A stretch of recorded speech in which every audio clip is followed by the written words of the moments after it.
Supaul police post के officer Yograj ने जान गंवा दी और जानकारी जो मिली उसके मुताबिक सुपौल पुलिस ने स्मगलर्स को पकड़ने के लिए नाका लगाया था। मौके पर कांग्रेस नेता पूर्व मंत्री चौधरी लाल सिंह भी पहुंचे। पुलिस अधिकारी का पोस्टमार्टम करवाया। अधिकारी का शव उनके आबाई गांव रवाना कर दिया गया है। पूर्व मंत्री चौधरी लाल सिंह ने कहा कि जम्मू कश्मीर में नशा तस्करों और पशु तस्करों के मामले बढ़ते जा रहे हैं। उन्होंने कहा कि क्राइम दिन ब दिन बढ़ता जा रहा है। क्राइम करने वाले लोग पुलिस पर भी अटैक कर रहे हैं। उन्होंने कहा कि बीती रात को भी नशा तस्करों ने अपनी गाड़ी से पुलिस को हिट करने की कोशिश की थी। नशा तस्करों और पशु तस्करों पर सख्त कार्रवाई होनी चाहिए ताकि क्राइम पर कंट्रोल हो। उन्होंने कहा कि सरकार को इस ओर ध्यान देना होगा।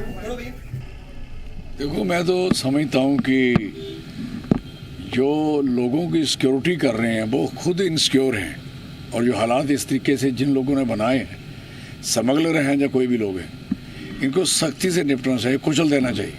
हरामजादे नशा, जानवर, दुनिया भर का तमाशा बना के रखा है। तो पूछने वाला इन्होंने मजाक समझा क्या?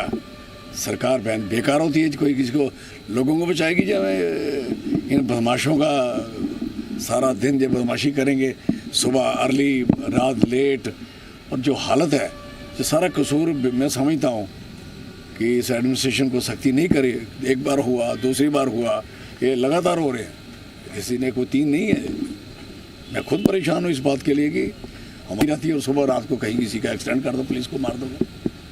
पुलिस है किसके हवाले?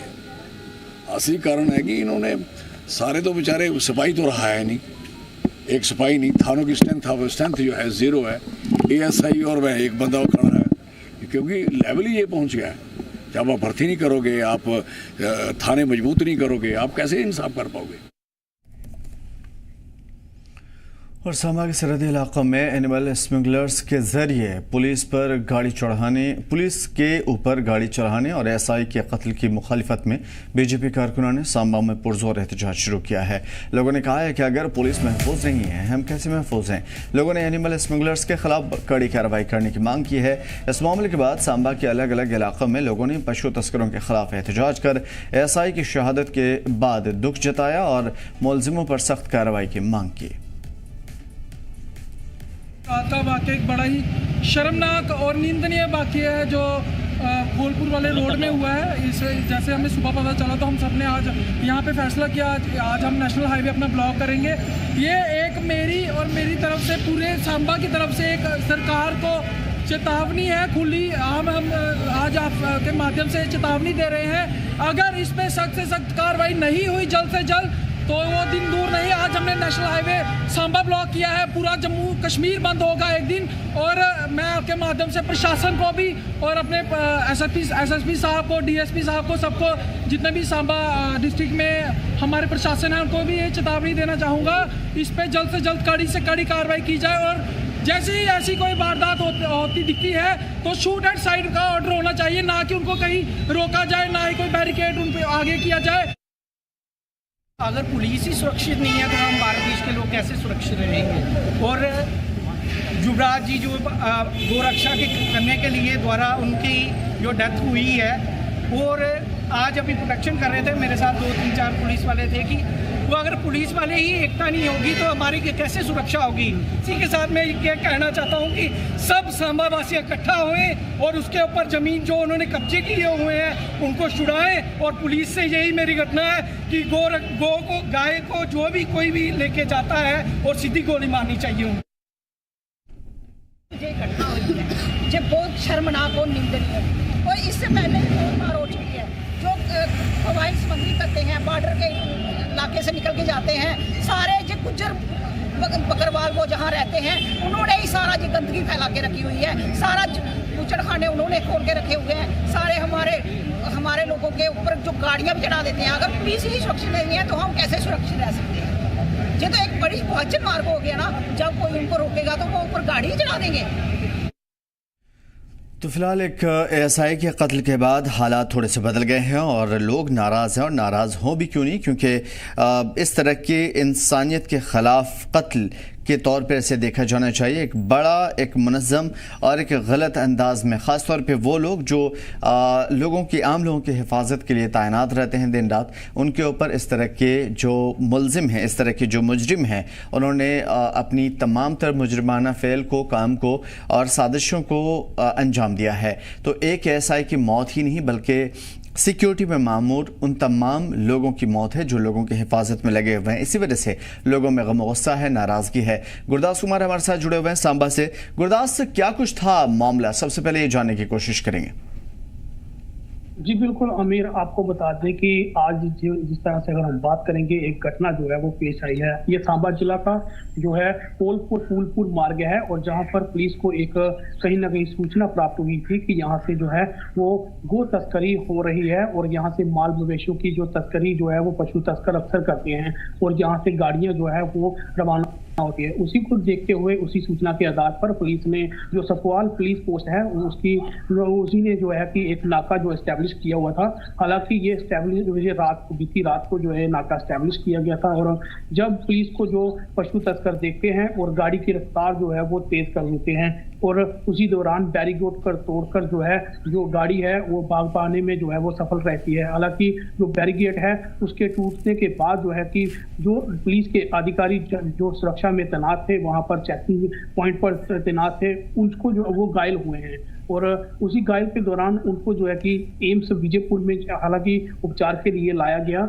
और एक जो पीएसआई है, जो पुलिस पोस्ट के जो अधिकारी हैं इंचार्ज, वो इसमें जो है वो दम तोड़ देते हैं, और एम्स में कहीं ना कहीं उनकी जो मौत की जो है कि कहीं ना कहीं जैसे ही खबर जो प्रकाशित होती है, और आज सुबह जो है उसका पोस्टमार्टम करने के लिए विजयपुर के जो इमरजेंसी अस्पताल है वहां पर लाया जाता है। और मौके पर जो है वो पूर्व मंत्री कांग्रेस के जो है वो नेता जो है चौधरी लाल सिंह, वो भी मौके पर पहुंचते हैं। हालांकि इस दुख की घटना में जो है वो अपना दुख जो व्यक्त जरूर किया गया है। हालांकि उसके बाद से अगर हम बात करेंगे कि उन्होंने साफ तौर पर सरकार और प्रशासन से ये जरूर जो है कि वो मांग की है कि इस तरह की घटनाएं जो है वो लगातार बढ़ रही हैं, और विशेष समुदाय के कुछ ऐसे लोग हैं जो इस पशु तस्करी के बीच में जो है इन्वॉल्व हैं, और उन पर कार्रवाई जो की जानी चाहिए। क्योंकि जम्मू कश्मीर में जो है धारा 370 और 35 से हटने के बाद में जो है उन्होंने कहा कि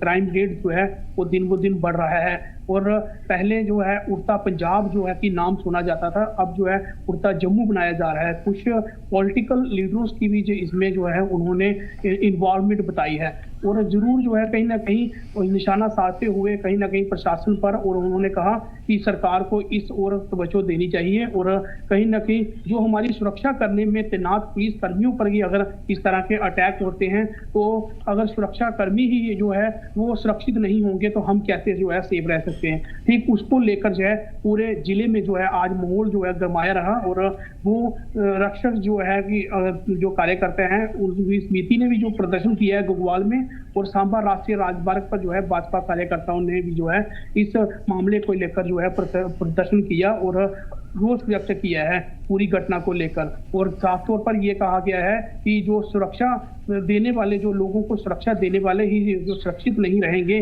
तो हमारी सुरक्षा कैसे जो है वो सुरक्षित होगी।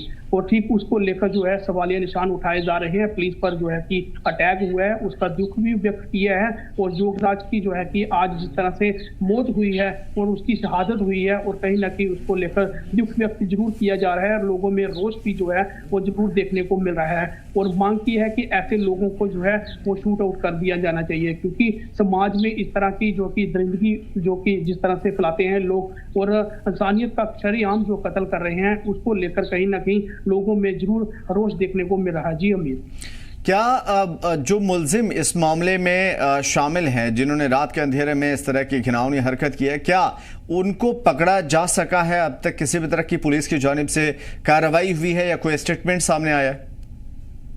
जी बिल्कुल, अभी आपको बता दूं कि बीती रात की ये घटना है, और नाके पर जो है कि नाका तोड़कर ये भाग पाने में कहीं ना कहीं सफल जरूर रहे हैं। हालांकि पुलिस जो है इनकी पूरे धरपकड़ के लिए जो है वो मामला दर्ज कर दिया गया है और इनकी शिनाख्त करने के लिए लगातार जो है पुलिस जो है वो कड़े कदम उठा रही है। अब जो है मामला दर्ज हो गया है और इनकी धरपकड़ के लिए जो है जांच शुरू कर दी गई है। अभी तक जो है कि पुलिस के गिरफ्तार में जो है कोई भी जो है ऐसा आरोपी नहीं आया है और लोग जरूर मांग कर रहे हैं आरोपियों को जल्द से जल्द जो है वो पकड़ा जाए और उनको जो कड़ी से कड़ी सजा जो है वो जरूर दी जाए। जी बिल्कुल। साथ में जो लोगों की नाराजगी है, खास तौर पे कौन लोग हैं जो एहतजाज में नजर आए, कितने लोग एहतजाज करते नजर आए और पुलिस ने एहतजाज को कोई आश्वासन दिया है कार्रवाई के लिए?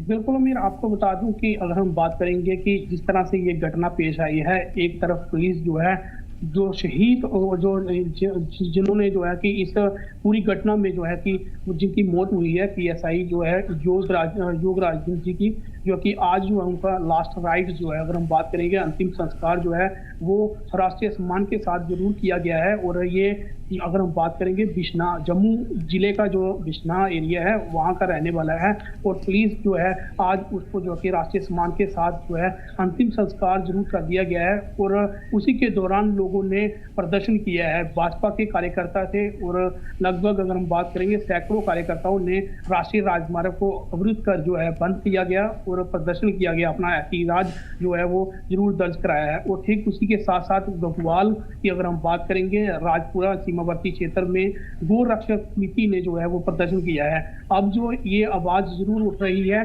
कि इस तरह की जो कि कार्रवाई को इंजाम देते हैं, चाहे स्मगलिंग हो, चाहे अगर हम बात करें नशा तस्कर हो, पशु तस्करी हो, और लगातार ये केस जो है जिला सांबा में देखने को जरूर मिल रहे हैं। और पिछले दिनों में भी आपने देखा होगा कि नशा तस्कर को लेकर पुलिस जो है वो जब कहीं ना कहीं छापा मारी करती है बलोल खड्ड में, पुलिस पर ही जो है अटैक हो जाता है।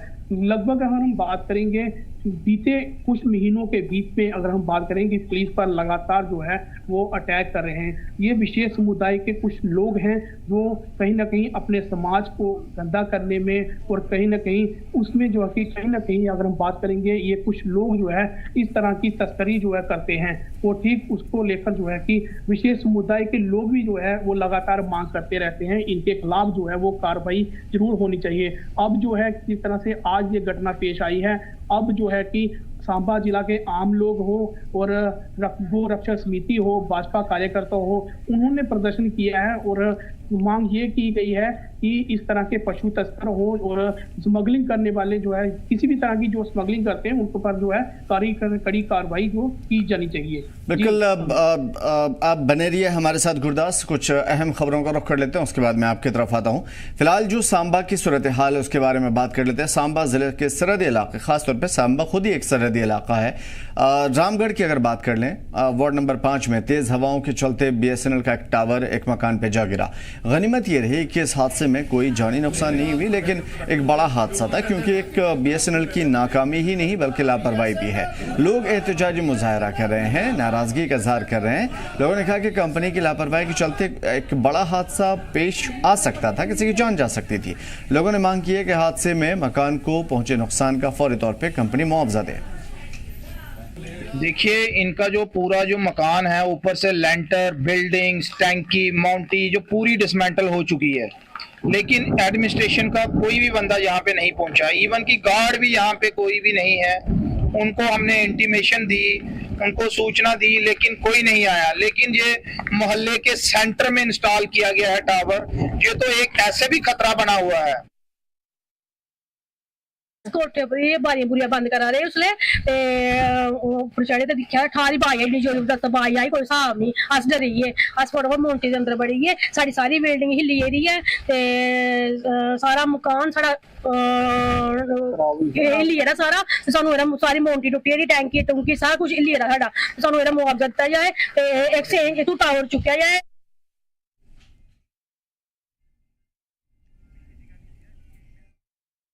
बिल्कुल सिचुएशन बिल्कुल ख़राब है और उन इलाकों में जहां पे तूफ़ान की वजह से किसी न किसी तरह की चीज़ें पेड़ गिरने या फिर थोड़ी बहुत हालात ख़राब होने की खबरें आई। इस बीच में एक बड़ी खबर ये भी आई कि BSNL का एक बड़ा टावर जो कि मकान पे जा गिरा। हालांकि हादसा सिर्फ मकान के लिए एक बड़ा नुकसान है, लेकिन जानी नुकसान की खबर नहीं है। लेकिन फिर भी लोग नाराज़ हैं और उसकी वजह से काफ़ी ज़्यादा इन तमाम तर चीज़ों के हवाले से अपनी नाराज़गी व्यक्त भी कर रहे हैं। गुरदास, क्या कुछ था मामला, कहाँ का है ये, और अभी फिलहाल क्या सूरत हाल बनी हुई है खासतौर पे इस तेज आंधी तूफान के बाद? बिल्कुल अमीर, आपको बता देंगे जिस तरह से अगर हम बात करेंगे मौसम ने जरूर करवट ली थी और लोगों को गर्मी से राहत जरूर मिली थी। और इसी बीच जो है कि एक खबर ये भी सामने निकल कर आई है कल जो है कि जिस तरह से तेज तूफान और आंधी जो कि चली थी और उसमें नुकसान जरूर देखने को मिला है। और रामगढ़ के वार्ड नंबर 5 की अगर हम बात करेंगे, वहाँ पर एक निजी कंपनी जो अगर हम बात करेंगे BSNL की जो टावर्स है वो कहीं ना कहीं वो गिर गया और इसकी चपेट में 2 घर जो जरूर आए हैं। हालांकि गनीमत ये रही कि ज्यादा जो नुकसान देखने को नहीं मिला है और जान माल का नुकसान जो है वो जरूर नहीं हुआ है, मगर कहीं ना कहीं टावर की जो है कि इसके चपेट में जो है 2 घर जरूर आए हैं, उनको क्षतिग्रस्त जरूरी जो है वो पहुंची हुई है। ये 2 घर क्षतिग्रस्त हुए हैं। लोगों ने कहीं ना कहीं इसको लेकर जरूर जो है कि वो एहतजाज जताया है और कहीं ना कहीं प्रदर्शन करते हुए ये जरूर मांग की गई है कि किसी जान माल का नुकसान तो नहीं हुआ है और 2 घरों को जरूर क्षति पहुंची हुई है। अब जो है लोग जो है मुआवजे की मांग कर रहे हैं और लोगों ने कहा कि ये पॉपुलेशन जो है कि रामगढ़ सेक्टर जो है वो कस्बा है और कस्बे के बीचों बीच ये टावर लगाया गया है।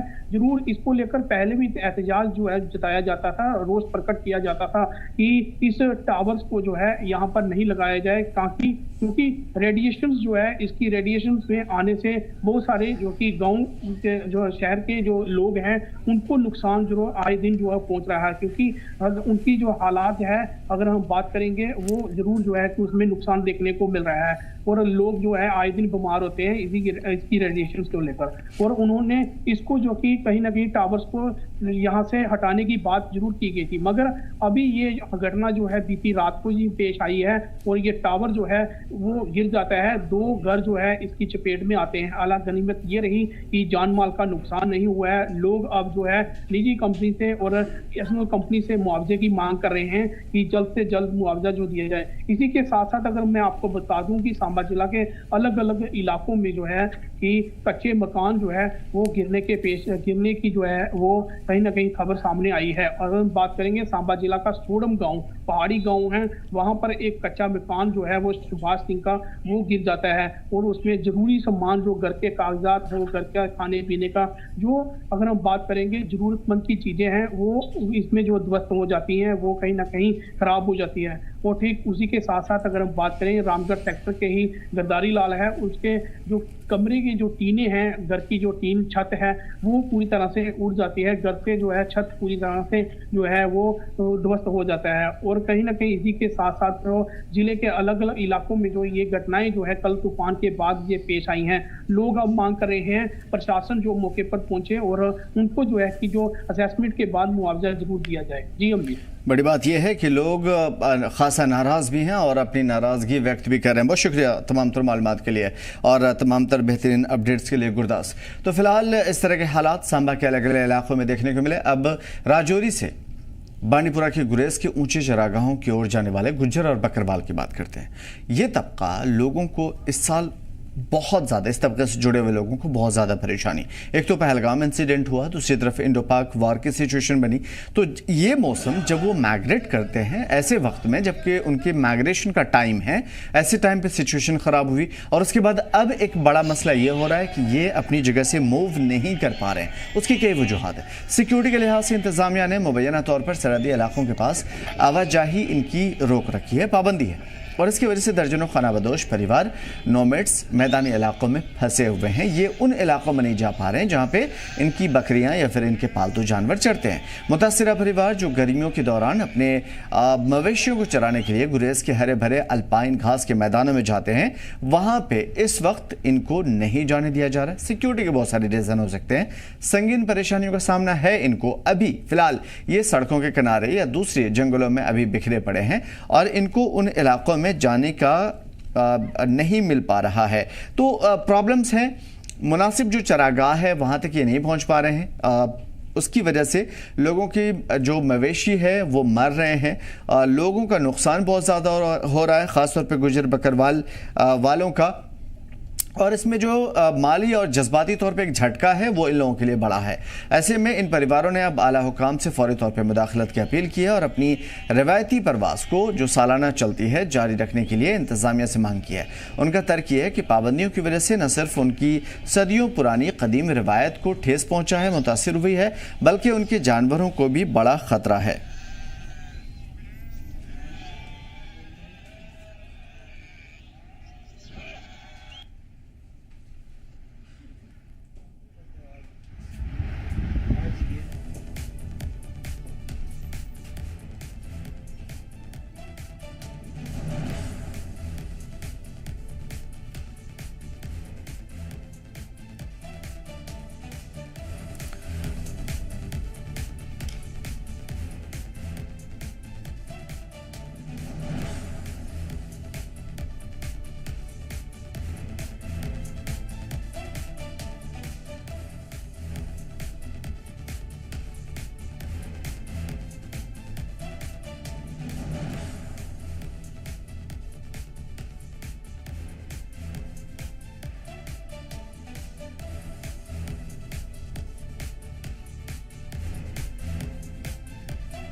तो फिलहाल ये नोमैड्स हैं जिनकी बकरियां, जिनके जानवर हर साल ठंडियों के दिनों में कश्मीर से जम्मू की तरफ आ जाती हैं। ये अपनी पूरी जानवर, फैमिली, अपने अहलो अयाल, घर बार, क्योंकि इनके पास अपना कोई ज़ाती तौर पे कोई मकान नहीं होता।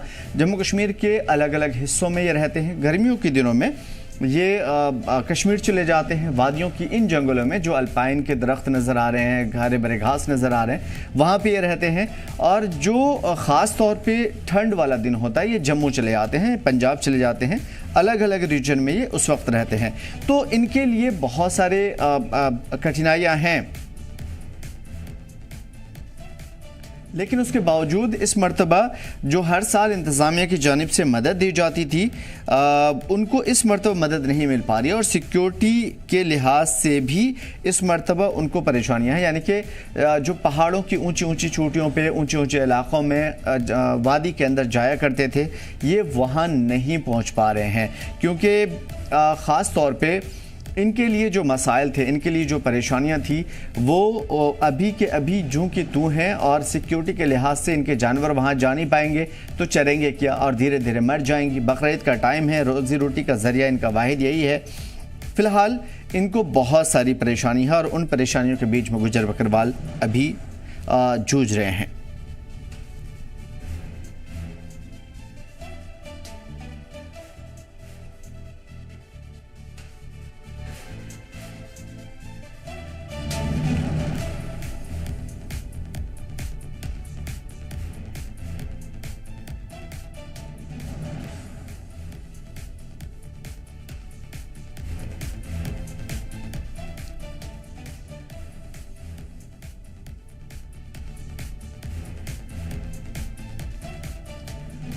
तो फिलहाल गुजर बकरवाल तबका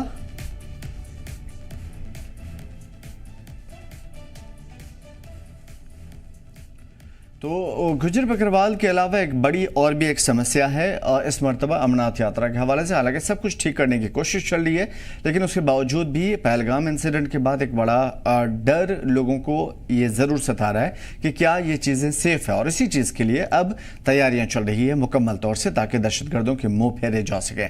अमरनाथ यात्रा शुरू होने से ठीक पहले जम्मू शहर को 100 नई ई बसें मिलने जा रही है, जो कि बड़ी बात है। इससे यात्रियों को काफ़ी आसानी होगी। इसके अलावा नगर निगम शहर के भागवती नगर में वेस्ट टू वंडर पार्क निर्माण के साथ मानसून से पहले 50,000 पेड़ों को लगाने के लिए जल्द मुहिम शुरू करने जा रही है। वहीं इन बदलाव को लेकर के जम्मू नगर निगम की कमिश्नर डॉक्टर दिव्यांश यादव ने जी जम्मू कश्मीर लद्दाख के नुमाइंदों से खास बातचीत की। Jammu municipal corporation commissioner doctor Divyansh Yadav हमारे साथ हैं। डॉक्टर साहब, बड़ी अच्छी अच्छी खबरें जम्मू के लिए आने वाली हैं। जिस तरह हम देख रहे हैं कि 100 स्मार्ट सिटीज़ आने वाली हैं, 50,000 से ज़्यादा पौधारोपण किया जा रहा है और वेस्ट टू वंडर जो है वो पार्क बनने वाला है। सबसे पहले बसों की शुरुआत होने वाली है और 100 बसेस बनने वाली हैं। लोगों की अपेक्षा भी थी कि जल्दी लगाई जाएँ। किस तरह से ये सारी चीज़ें जम्मू को मिलने वाली हैं? PM ई बस सेवा के अंडर 100 और बसेस का जम्मू के लिए प्रावधान किया गया है और इस प्रपोजल को यूटी गवर्नमेंट ने अपनी मंजूरी देते हुए भारत सरकार को भेज दिया है। भारत सरकार लेवल पे टेंडर भी हो चुका है और हमको उम्मीद है कि आने वाले महीनों में ये बसेस जम्मू को मिलेंगी, जिससे कि हमारे अभी जो एग्जिस्टिंग ये बसेस चल रही हैं इसमें और इजाफा होगा। और साथ ही साथ वेस्ट टू वंडर का आपने जिक्र भी किया, तो वहाँ पे क्या कुछ बनेगा? और क्योंकि भगवती नगर जो है वो इतना डेवलप नहीं है और कोशिश की जा रही है उसको डेवलप करने की, और खासतौर में एक समय वो डंपिंग यार्ड था, तो किस तरह का वहाँ का वो प्रपोजल है? हम लोग वहाँ पे एक वेस्ट टू वंडर पार्क बना रहे हैं, जिसमें कि पूरी दुनिया की और ख़ासतौर से जम्मू की जितनी भी सांस्कृतिक धरोहरें हैं उन चीज़ों को हम लोग डिस्प्ले करेंगे। यहाँ के मंदिर हैं, उसके साथ साथ हमारे इंटरनेशनल लेवल के आईफल टावर जैसी चीज़ें हैं उनको डिस्प्ले किया जाएगा। बच्चों के लिए, बड़े बुजुर्गों के लिए, हर किसी के लिए वहाँ पे एम्यूनिटीज़ हों, जिससे कि कोई टूरिस्ट अगर बाहर से आता है तो उसको एक एम्यूनिटीज़ और एक रिक्रिएशन का स्पेस मिले। साथ साथ उसके हम एक बोटेनिकल गार्डन भी वहाँ पे बना रहे हैं, जिससे कि उस जगह पे हम लोग मॉर्निंग में भी एक्सपेक्ट करेंगे कि लोगों को बैठने के लिए, नेचर के पास रहने के लिए मौका मिले। एक पौधारोपण का भी आपने जिक्र किया कि मानसून में देखा हमने ज़्यादातर पानी बह जाता है, तो पौधारोपण होगा, कितना वो इफेक्टिव होने वाला है? मेरे को लगता है अर्बन फॉरेस्ट्री डिवीजन के साथ हम लोग काम कर रहे हैं। हमारे जितने भी पेवमेंट्स हैं पहले वो पानी को पूरी तरह से आगे ले जाते थे, जिससे कि ग्राउंड वाटर में कोई पानी रिचार्ज नहीं होता था, उससे हमारे ट्यूबवेल सूखने लगे हैं। तो अब हम अपने सारे पेवमेंट्स में एक तो सोक पिट्स डाल रहे हैं और साथ साथ पौधारोपण के थ्रू कोशिश कर रहे हैं कि जो पानी है वो ग्राउंड में बचा रहे और इसमें हमारा लैंड सॉइल इरोजन भी कम हो। 50,000 पौधे हम लोग आने वाले 2 महीनों में लगाएंगे, जिससे कि जितने भी हमारे धूल मिट्टी उड़ने वाली जगहें हैं, BC रोड है, हमारा नरवाल मंडी है, त्रिकुटा नगर कनाल एरिया है, छन्नी हिम्मत का एरिया है, तो main prominent areas Akhnoor road है, इन एरियाज में जहाँ धूल मिट्टी उड़ती थी अब वहाँ पे फिर हम लोग वृक्षारोपण करेंगे और एंड टू एंड पेवमेंट करेंगे। एक लास्ट सवाल है, गर्मी बहुत ज़्यादा है हमने देखा है, और हमने देखा है कि बड़े सारे वाटर ATMs लगाए हैं लेकिन काम नहीं कर रहे हैं। वो समस्या कब तक ठीक हो सकती है? लोगों की बड़ी प्रॉब्लम आ रही है उसको लेकर। वो काम ऑलरेडी शुरू हो गया, लास्ट वीक ही टेंडर अलॉट हुआ तो उन्होंने काफ़ी वाटर कूलर रिपेयर भी कर दिए हैं और मुझे लगता है अगले 1 हफ्ता या 10 दिन के अंदर बचे हुए भी सारे रिपेयर हो जाएंगे। धन्यवाद सर। तो डॉक्टर दिव्यांश यादव हमारे साथ बात कर रहे थे, क्योंकि जम्मू कश्मीर में बहुत कुछ बदलाव होने वाला है और जम्मू नगर निगम बहुत सारे प्रोजेक्ट्स लॉन्च कर रहा है और आने वाले समय में इसका फायदा सीधा जम्मू के लोगों को मिलेगा। जी जम्मू कश्मीर लद्दाख के लिए जम्मू से ख्वाहिश पटियाल की रिपोर्ट। उधर शोपियां ज़िले में एप्पल ग्रोवर तबाह होते जा रहे हैं। इलाके में भारी बर्फबारी हुई और उसके बाद नुकसान भी झेलना पड़ा। तूफान ने सेब के बागों को काफ़ी नुकसान पहुंचाया। अचानक है इस मौसमी बहार ने ख़ास तौर पे किसानों के तमाम तर जो सपने थे उसे चूर चूर कर दिया। इसकी वजह से हज़ारों मुकामी किसानों की उम्मीदों पर पानी फेर दिया और अपनी रोज़ी रोटी के लिए इन्हीं सेब की खेती पर ये मुनहसर रहते हैं। ख़ास तौर पर जो रिपोर्ट सामने आई उसके हिसाब से हिरपोरा में भारी बर्फबारी हुई और उसकी वजह से बागों को नुकसान पहुंचा, फल ख़राब हो गए, उनकी क्वालिटी और पैदावार पे असर पड़ा। शोपियां वादी में सबसे ज़्यादा एप्पल्स उगाए जाते हैं और इसी वजह से सेब के लिए शोपियां को जाना जाता है, इसलिए नुकसान करोड़ों रुपए में गिना जा रहा है। किसानों ने कहा है कि इस साल अच्छी फसल की उम्मीद थी लेकिन बर्फबारी ने सब कुछ बर्बाद कर दिया। फल ख़राब हो गए और कई पेड़ों की फसल वक्त से पहले गिर गई। मुतासिरा किसान अब सरकार से फौरी तौर पर राहत की मदद की अपील कर रहे हैं और ज़िला इंतज़ामिया ने यकीन भी दिलाया है कि नुकसान का आंकलन किया जाएगा, टीमें जल्द रवाना की जाएंगी और फौरी तौर पर लोगों को मदद दी जाएगी। कल कई इलाकों में ज़ालाबाजी हुई है, सदो वटू या बहुत सारे गाँव में हिरपुर कल बच गए, लेकिन ओवरऑल तो ये होता रहता है। अक्सर यहाँ जालाबारी होती रहती है और ये बड़ा रिस्क फैक्टर होता है बागवान के लिए।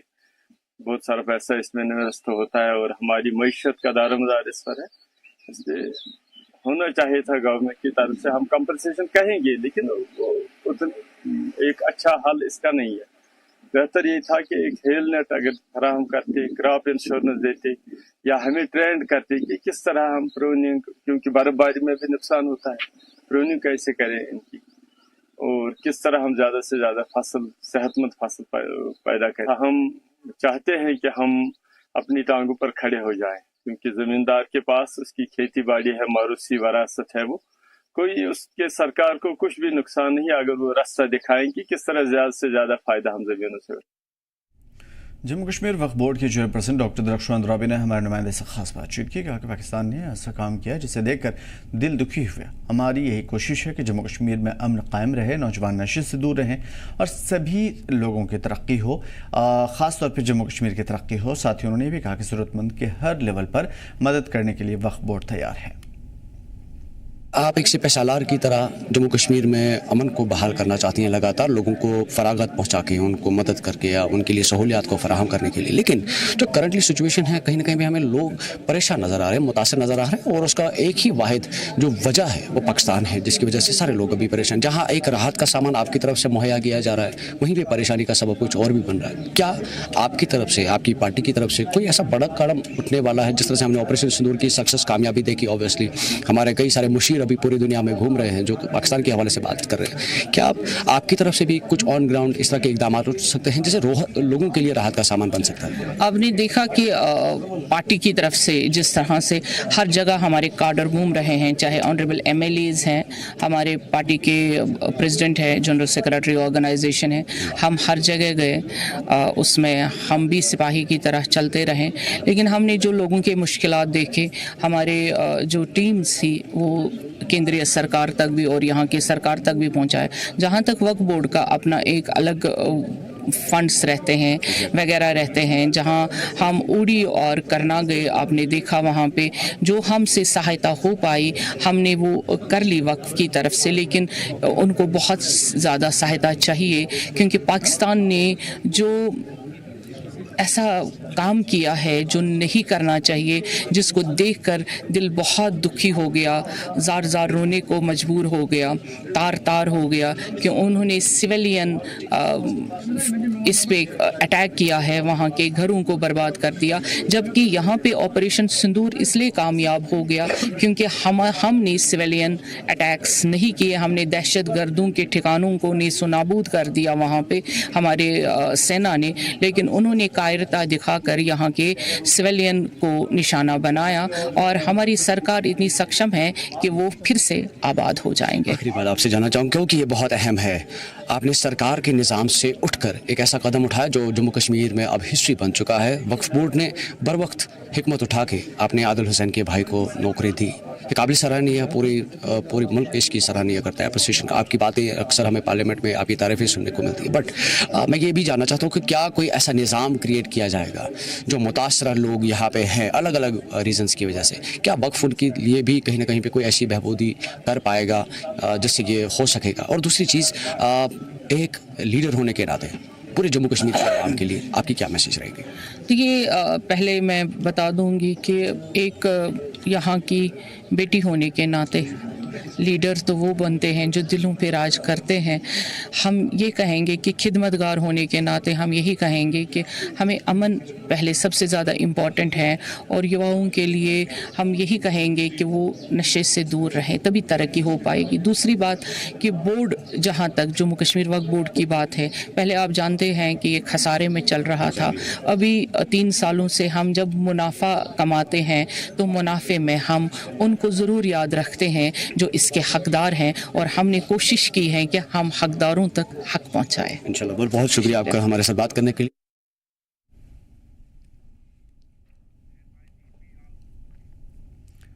जम्मू कश्मीर में एक ऐसा तबका है जिसका हम सभी ने नाम ज़रूर सुना होगा, लेकिन जम्मू कश्मीर की रिवायत, तहजीब और सकाफत से उनका क्या ताल्लुक़ है शायद ही हमें पता होगा। गुज्जर बकरवाल तबका तादाद में बहुत हैं, करीब जम्मू कश्मीर की आबादी का एक बड़ा हिस्सा, लेकिन न जाने क्यों ये अजनबी से लगते हैं। क्या वजूहात रही हैं जो सदियां बीत गई लेकिन इनकी तामीर और तरक्की नहीं हो पाई, और अब तो यह हाल है कि उन इलाकों में आज़ादी के साथ जा भी नहीं पा रहे हैं जिन इलाकों को इन्होंने पाला है, अपने खूने जिगर से सींचा है। इंतज़ामिया के अनदेखी का शिकार गुज्जर बकरवाल की ज़िंदगी के हर उतार चढ़ाव से हम आपको रूबरू कराने जा रहे हैं। देखिए रिपोर्ट।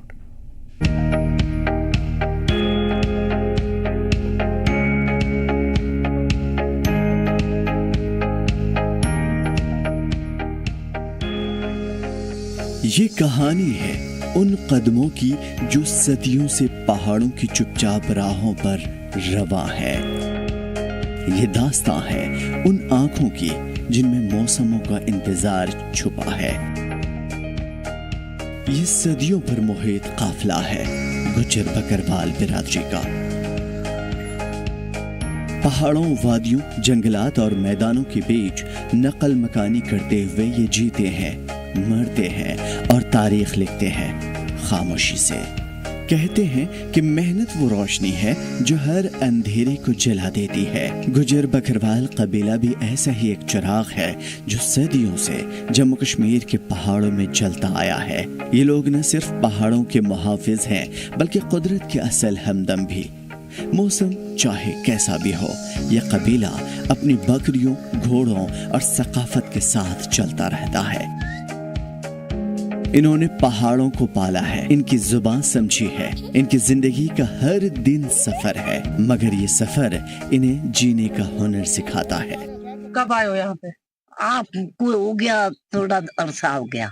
आपका ये पेशा है, हमारा माल है, बकरी बकरवाला उधर जाता है। जिस वक्त असू आता है ना, हम वापस अपने घर में जाता है काले कोट। आज इधर बैठता है, कोई इधर बैठता है, कोई माल लेके जाता है अपुर टॉक में। हमारा माल है पीछे, हमारा ये मुंड का बचपन का पेशा यही है।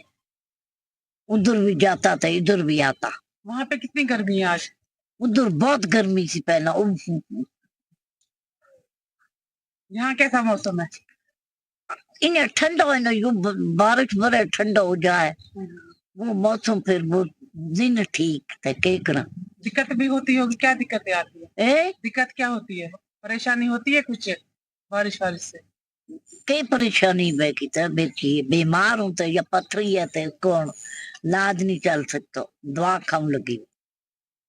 और कौन है आपके साथ? आपके घर में कितने हैं जो आपके साथ आए? आपका नूशी है, बच्ची है, बच्चा भी माल के साथ है। वे माल इधर पार आ रहा है, वो आएगा। जब बर्फ पिघलती है, पहाड़ों की चोटियां धूप में निखरती है, तब एक काफिला जागता है। न कोई शोर, न किसी अखबार की सुर्खी, बस सदियों पुरानी खामोश रस्म जो हर साल बेसदा दोहरा दी जाती है। कहाँ से आए आप? रजौरी से। रजौरी से। कब आए आप? हो गया कुछ 10-20 दिन। गर्मी कैसी है वहाँ पर? उस वक्त तो इतना गर्मी नहीं था गर्मी है मौसम, पर सिर से बगैर नहीं बैठ सकता। उधर सूरज तक गर्म होता है। उधर वो लेकर आ गया ना, माल भी आ रहा है, इधर पार है पाली कश्मीर। और ये बहुत साल हो गया। ये बहुत साल हो गया पैसा चलाते हैं। बस हमारा बच्चा एक चूस क्या मारेंगे आप? कैसा सोने जवान है तो तुम्हारे वो एक गाड़ी चलाता है, एक उधर है, दूसरे पास है। जो बड़ा है वो उसका डेरा इलाका उधर है R1 में। गुज्जर बकरवाल जम्मू कश्मीर और लद्दाख के सबसे बड़े खाना बदोश कबाइल में शुमार होते हैं। इनकी तारीख इनके पैरों की खाक में दफन है, न किताबों में न निसाब में। कहा जाता है कि इनका रिश्ता इन पहाड़ों से माँ की गोद जैसा है, नर्म, सख्त लेकिन वफादार।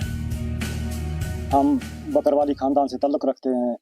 हमारा पेशा यही है, कारोबार यही है। हमारे बुजुर्गों ने, बाप दादा ने 100 साल से पीछे से हम यही कारोबार करते आए हैं। हम सर्दियों का टाइम कुठवा में गुजारते हैं 5 महीने, और उसके बाद जब गर्मी का टाइम आता है तो मार्च अप्रैल के महीने से हम वहाँ से चलना शुरू कर देते हैं। और पार्डर की तरह वहाँ से बरसात में हम पार्डर जाते हैं। रास्ते में बहुत सारी मुश्किलात हमें आती है। पार्डर से यहाँ तक पहुँचते पहुँचते कठुआ से लेकर पार्डर तक हमें तकरीबन 1 महीना रास्ते में लग जाता है। कई सारी मुश्किलात आती हैं। कहीं जंगलों में पहुँचकर जब हम पार्डर पहुँच जाते हैं तो वहाँ भी हमारा कोई इंतज़ाम उतना नहीं होता है। हम जंगलों में रहकर कहीं हमारा नुकसान, माल का नुकसान रास्ते में होता है। रीछ भी होते हैं, शेर भी होते हैं, चोर भी होते हैं। हर जगह इस माल का हर आदमी हर मसला इस माल के पीछे लगा होता है। तो कितने मुश्किलात से माल को बचाते हैं, पता नहीं कहाँ, बारिशों में, बर्फ में, हर जगह ये छोटे छोटे बच्चे लेकर हम अपना टाइम बहुत मुश्किल से गुजारते हैं। तो तकलीफें उठाकर ये हमें यहाँ तक अपना ये कारोबार सिलसिला, ये सब मसला रोटी का है, कैसे हम ये पैदा करते हैं रोटी को। बहुत सारी जहाँ जितनी मतलब किसी को उतना मुश्किलात नहीं है जितनी हम बकरवाल कौम को मुश्किलात आती है। जी, हमारे बाप दादा ने, हमारे बुजुर्गों ने तकरीबन 100-150 साल से पीछे से ये कारोबार संभाला है। इसीलिए हम उसी रिवाज को जिंदा रखने के लिए यही कारोबार करते रहेंगे और कर रहे हैं। तो इंशाल्लाह आगे भी हम इसी अपने रिवाज को कायम करने के लिए यही कारोबार करते हैं। हर साल जब जम्मू कश्मीर के मैदानों में गर्मी की लिपट तेज हो जाती है, गुजर बकरवाल कबीला अपनी सदियों पुरानी हिजरत का आगाज करता है। औरतें, बच्चे, मर्द सबके सब अपनी मवेशियों, ख्वाबों और रिवायतों के साथ रवा दवा हो जाते हैं। हर साल बहार में ये काफिले अपनी भेड़ बकरियों समेत पहाड़ों की जानिब चले जाते हैं और खज़ां में वापस मैदानों का रुख करते हैं। ये सिर्फ सफर नहीं होता, ये एक सकाफत है, एक विरसा है जो सदियों से चली आ रही है। सर्दियों में जाते हैं ऊपर पहाड़ में, गर्मियों में रहते हैं नीचे, चलते हैं। हमारा बाप दादे ने यही पेशा रखा है माल का, ये हमने रखा है, इसीलिए माल लेकर चलते हैं। पहाड़ तो लेके पंजाब तो लेके 6 महीने ऊपर काटते हैं, 6 महीने नीचे काटते हैं। यही चलते आते हैं। हम इधर महानपुर बसोली में रहते हैं, सियाल में, तो बरसात में जाते हैं इधर पहाड़ में, जिधर जगह मिलेगी वहाँ ही दिन निकालते हैं। ऐसे ऐसे चलते हैं। हमारे जनानी, बच्चे और माल मवेशी लेकर हम चलते हैं इसे रास्ते में हर साल। सर मुसीबत भी बड़ी आती है हमको, वो कभी बारिश होती है, कभी क्या है, कभी क्या। जो हमारे बुजुर्ग सियाने उन्हें रखी है मुंड का ये माल का ये माल रखा है, तो और उस हिसाब से हम वही अगे तजारत कर रहे हैं। तो फिर क्या है, सारा यही चलते हैं, हमारा यही कारोबार है, और नौकरी नहीं है, कुछ नहीं है। यही भेड़ बकरी रखी है और यही चुगाते हैं बस। इन्हें पर अपना दार मदार यही लेकर चलते हैं। पहाड़ तो लेकर पंजाब से लेकर पहाड़ चलते हैं। उधर से चैत मार्च महीने में चलते हैं, अप्रैल में, तो असू के महीने तक यहाँ ही बैठते हैं। फिर वहां से 1 महीना 2 महीने रास्ते काटते हैं, फिर 5 महीने उधर पंजाब में काटते हैं, तो 4 महीने 5 ऊपर काटते हैं। बस ये हमारा पेशा, यही माल मवेशी लेकर यही जाते हैं। हमारा टबोर टोरा डेरा डगा भेड़ बकरी सब साथ है, साथ लेकर जा रहे हैं। 1 महीना का रास्ता है अभी हमारे को पार्ट पहुंचने को। आस्ते आस्ते जाएंगे, 1-1 2-2 रात रुकते जाएंगे रास्ते में। 8 आदमी हम डेरे को, सभी साथ जाएंगे, मचेल जाएंगे पाउडर। हमारे बुजुर्गों का ये काम था, हमारे यही काम है, हमने भी मचेल पाउडर जाना। रास्ते में बहुत मुश्किल आती है, बारिश में भेड़ बकरी के साथ बहुत मुश्किल आती है। हमारे को जानवर का खतरा होता है, रात दिन हमारे को खड़ा रहता पड़ता है। मगर आज ये सकाफत, ये तर्ज हयात तब्दीली की जद में है। पहाड़ों पर खारदार बाढ़ लग चुकी है, रास्ते बंद हो रहे हैं, मौसम बेरहम हो गए हैं और सिस्टम इनकी जुबान नहीं समझता। जिसमें सीजनल स्कूल्स उनकी माइग्रेशन के दौरान उनको तमाम अलग अलग जगहों पे बूथ बना के उनकी मदद करना, रजिस्ट्रेशन करना, वो सारी चीज़ें की जा रही है। इसके अलावा इस बार हमारी सरकार की कोशिश है कि जितने हमारे ट्राइबल लोग ऊपर ढोकों में जाएंगे उनके तमाम लोगों के कंटेक्ट में रहना, उनको जो ज़रूरती सामान है जिसमें सोलर लाइट्स हो गया, जिसमें इलेक्ट्रिक स्टोव हो गया, जो एफिशिएंट स्टोव होते हैं, वो सब चीज़ें इस बार हम इनको प्रोवाइड करने जा रहे हैं। ट्राइबल्स के साथ मिलजुल के ही जो एक रूरल डेवलपमेंट का एक सपना होता है वो साकार होता है, और मुझे उम्मीद है कि इन्हीं ट्राइबल्स के साथ मिलके टूरिज्म और सिक्योरिटी पे एक अच्छा काम किया जाएगा। किस तरीके से देख रहे हैं कि के बावजूद इतनी बड़ी संख्या में जो ट्राइबल मूवमेंट्स आ रहे हैं, उसको पॉजिटिव डेवलपमेंट मानते हैं? देखिए, मैं आपको ये बताऊंगा, एक जो हादसा हुआ है उसके लिए हम सबको बहुत दुख है, और उसके लिए जो रिक्वायरमेंट्स हैं हमारी तमाम सिक्योरिटी की और जो ज़रूरतें हैं वो सब चीज़ों को पूरा किया जा रहा है। बट लाइफ एज यूजुअल चलनी है, और सरकार हमेशा उन डेवलपमेंटल एक्टिविटीज़ को, उन तमाम एक्टिविटीज़ को इंश्योर करती है कि सारा रूटीनली होता रहे और लाइफ एज यूजुअल चलती रहे। तालीम की रोशनी आ तो रही है, मगर रास्ते अभी अंधेरों से भरे हैं। बच्चों का बचपन रेवड़ों के साथ गुजर जाता है और औरतों की जवानी पहाड़ों में खो जाती है। वहाँ से 6 महीना हम यहाँ थे, अप्रैल में आए, तो वहाँ गर्मी होती है बहुत ज़्यादा। यहाँ हम अपना माल मवेशी लेके आते हैं तो उधर गर्मी बहुत ज़्यादा होती है, यहाँ बच जाता है। तो 6 महीना हम यहाँ रहते हैं, तो 6 महीने के बाद उधर नवंबर में हम उधर चले जाते हैं। वहाँ गर्मी बहुत ज़्यादा होती है, तो यहाँ फिर थोड़ा सर्दी है, मार्शल बच जाता है। तो हमारा यही कल्चर है, 6 महीने यहाँ 6 महीने वहाँ, तो हर साल यहीं आते। क्या क्या मुश्किलात का सामना आपको करना पड़ता है? यहाँ हमें पानी नहीं होता, लकड़ी वगैरह नहीं होती, मतलब बारिश में बहुत ही ज़्यादा मुश्किलात होती है। तो फिर गर्मी की वजह से हम यहाँ आ जाते हैं। आपको लगता है जो आपकी आने वाली नस्ल है वो मतलब कि वो पढ़ाई की तरफ है, या वो भी अभी आप ही के साथ आ रही है? नहीं, कुछ लोग तो पढ़ाई की तरफ है, लेकिन ज़्यादातर औरतें सिर्फ घरों की जीनत नहीं है, यहाँ पहाड़ों की कमर पर लकड़ियाँ ढोने वाली खवातीन भी अपनी खानदान की बुनियाद है। ये पढ़ना चाहती हैं, आगे बढ़ना चाहती हैं, मगर स्कूल दूर है, रास्ते मुश्किल, लेकिन हिम्मत है, ख्वाब है और दुआ का सहारा। देखो पानी इसमें है ही नहीं अभी, ये तो खाली है। इसमें टैंकी था, वो टैंकी उन्होंने उठा के लिया है। देखो हम अकेले नहीं इस्तेमाल करते हैं, हर कोई रास्ता पर जाते हैं वो सुबह इस्तेमाल करेंगे, हम अकेले इस्तेमाल करेंगे, तो इसलिए हमको पानी की बहुत दिक्कत है। उसने ये बोला हमको ताला लगाओ, मैंने उसको बोला हम ताला इनको नहीं लगाएंगे, जब ताला लगाना है तो आपने गाँव में लाना था, फिर इधर नहीं हमारा दरवाजा में लगाना था।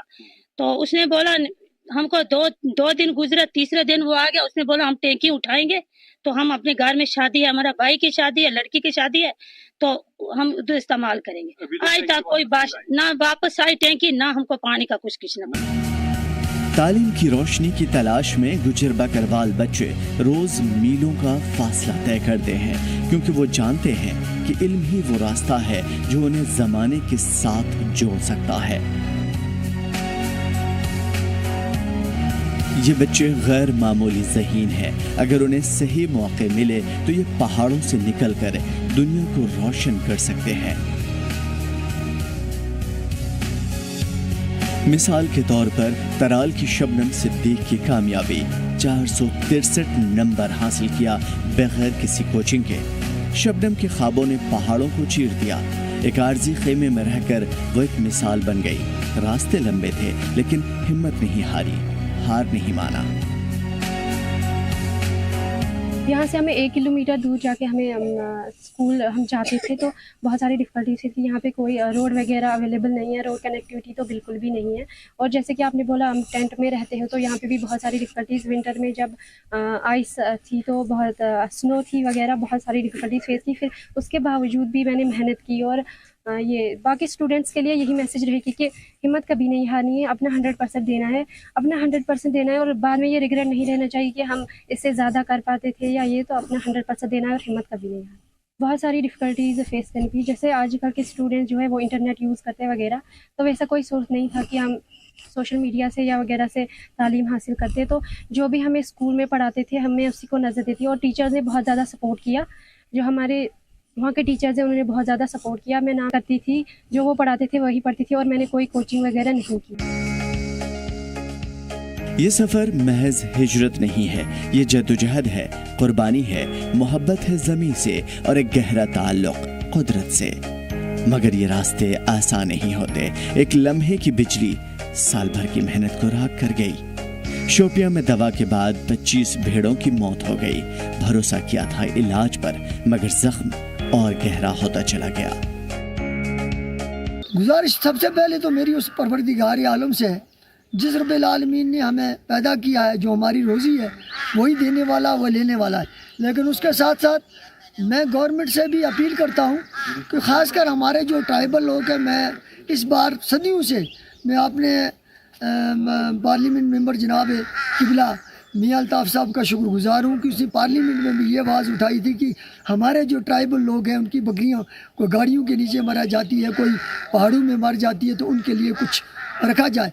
तो अगर उनकी आवाज़ से कुछ है तो हमें उससे मदद मिलनी चाहिए, और हमें ताकि काफ़ी लोगों का मेरे साथ साथ कई और का नुकसान हुआ, तो ताकि हमारा ये रोज़गार, हमें रोज़गार दिया जाए, तो कि कोई नहीं, क्योंकि मेरा रोज़गार आज ख़त्म हो चुका है।